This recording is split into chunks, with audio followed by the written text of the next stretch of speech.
السلام عليكم ورحمة الله وبركاته. یاد دې ته راغلي وو، یاد دی کوم ځای دی؟ مسجد القبلتین. قبله چې کله ګرځول شوې ده تر پایه پورې زموږ ملتیا وکړئ چې کله عمرې ته راځئ، فرضي حج ته راځئ، دې ټولو ځایونو لیدنه وکړئ.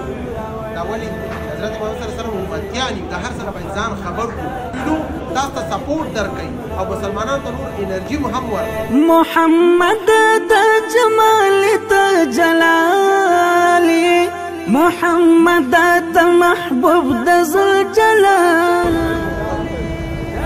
قبله واولنۍ کله چې وخت راغلی حضرت محمد صلی الله علیه وسلم ته بیا قبله وګرځول شوه.